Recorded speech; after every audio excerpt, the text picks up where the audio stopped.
உதவியாளரை ஒருமையில் பேசிய மாவட்ட ஆட்சியர், படு வைரலாகும் வீடியோ.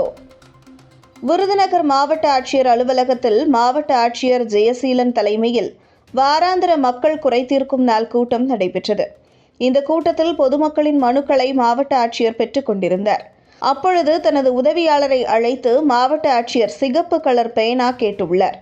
ஆனால் உதவியாளர் கருப்பு கலர் பேனா கொடுத்ததால் மாவட்ட ஆட்சியர் ஜெயசீலன் உதவியாளரை சப்புன்னு அடிச்சிடுவேன் என்று பொதுமக்கள் மத்தியில் ஒருமையில் பேசியது சர்ச்சையை ஏற்படுத்தியுள்ளது. ஆட்சியரின் இச்செயல் மனு அளிக்க வந்த பொதுமக்கள் மத்தியில் முகம் சுளிப்பை ஏற்படுத்தியது. தற்போது இந்த வீடியோ இணையத்தில் படு வைரலாக பரவி வருகிறது.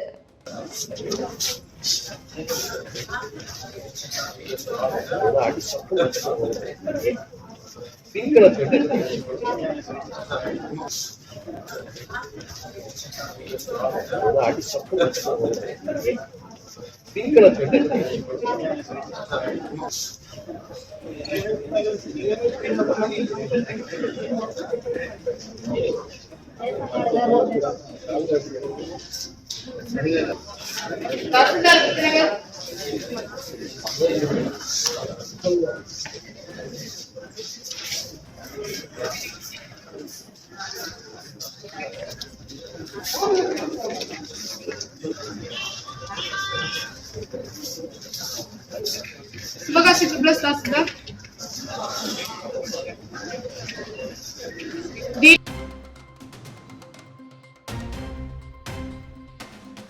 யாருங்க கௌதம் சிகாமணி, பொன்முடியினுடைய மகன். அப்படியே தாண்டி நாளையிலிருந்து பாத்தீங்கன்னா வெள்ளூர் பக்கம் போறோம். வெள்ளூருடைய பாராளுமன்ற உறுப்பினர் யாருங்க? துரைமுருகன் அவருடைய பையன். வெள்ளூர் முடிச்சுட்டு அடுத்து சென்னைக்கு போறேங்க. சென்னை என்ன பாக்கி இருக்கு? தென் சென்னை யாருங்க? தமிழச்சி தங்கபாண்டியன். அந்த அம்மா யாருங்க? முன்னாள் அமைச்சர் தங்கபாண்டியனுடைய மகள். தமிழச்சி தங்கபாண்டியனுடைய சகோதரர் யாருங்க? தமிழகத்தினுடைய நிதியமைச்சர் தங்கம் தென்னரசு.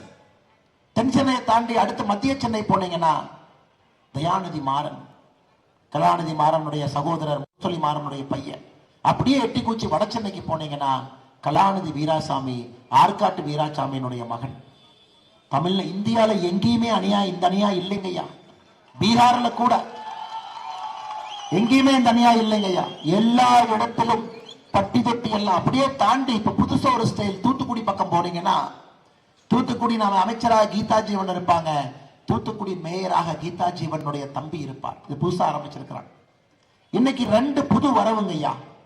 பெரம்பலூர்ல KN நேருவனுடைய தம்பியை நிறுத்தறக்கு முழு வேலையில் இறங்கி இருக்கிறான். ஏன்னா பெரம்பலூர் முடிச்சுட்டு வர்றேன், எங்க பார்த்தாலும் KN நேரு அவருடைய தம்பி, அவருடைய மகன் ரெடி ஆயிட்டார் நிக்கிறக்கு. அடுத்து நம்முடைய கடலூர்ல MRK பன்னீர்செல்வம் அவருடைய பையன் கதிரவன். இந்த முறை முழு தமிழ்நாடு மொத்தமா பூர்த்தி பண்ணிடுவாங்க. ஏன்னா ஒரு 2-3 இடத்துல மிச்சம் வச்சிருக்கிறாங்க. 2-3 இடத்துல கொஞ்சம் பாக்கி இருக்கு.